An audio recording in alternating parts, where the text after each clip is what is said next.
دنیا میں ہر ایک انسان چاہتا ہے کہ اس کی عزت کی جائے، اس کا احترام کیا جائے، اس کو ویلیو دیا جائے اور اس کی ورتھ پہچانی جائے، چاہے وہ بچہ ہو کوئی یا جوان ہو یا بوڑھا ہو۔ آپ کسی سے بھی ملیں گے وہ چاہے گا کہ آپ اس کی ریسپیکٹ کریں، آپ اس کے الفاظ کو ویلیو دیں، آپ اس کی آرگیومنٹ کو اہمیت دیں، اور یہی بات انسان کو دوسرے انسان سے الگ کرتی ہے۔ لیکن ایسا بھی دیکھا گیا ہے کہ جو لوگ اوروں کی عزت کرتے ہیں تو لازماً ان کی عزت ہو جاتی ہے، کیونکہ آپ جو بھی کسی انسان کو دیتے ہیں واپس لوٹ کے وہی چیز آپ کو مل جاتی ہے، آپ تک پہنچ جاتی ہے۔ ہم نے دیکھا ہے کہ کچھ انسان ایسے بھی ہوتے ہیں کہ وہ چاہتے ہیں کہ ان کی عزت کی جائے، لیکن وہ عزت مانگتے نہیں بلکہ اپنی طاقت کے بنیاد پہ وہ عزت چاہتے ہیں۔ طاقت کبھی بھی کسی انسان کو عزت نہیں دے سکتی۔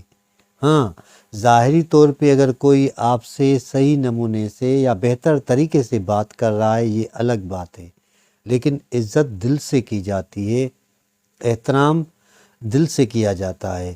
اور اگر ہم عقیدت کے بنیاد پہ جائیں یا دیکھیں تو احترام ایک ایسی چیز ہے جس سے آپ اندرونی طور پہ خوش ہوتے ہیں۔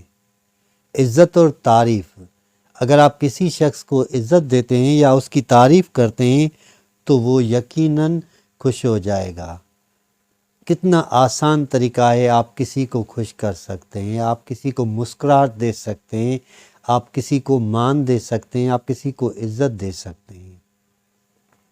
اگر آپ کے پاس کچھ بھی نہیں ہے پھر بھی آپ کے پاس ریسپیکٹ ہے جو آپ اوروں کو دے سکتے ہیں۔ ویسے بھی کہا جاتا ہے کہ جس انسان کے پاس جو چیز بھی ہوتی ہے وہی اوروں کو دیتا ہے یا ڈسٹریبیوٹ کرتا ہے۔ آپ کے پاس اگر عزت ہے، آپ کے پاس احترام ہے تو آپ اوروں کو دیں اور وہی عزت لوٹ کے آپ کے پاس ضرور آئے گی۔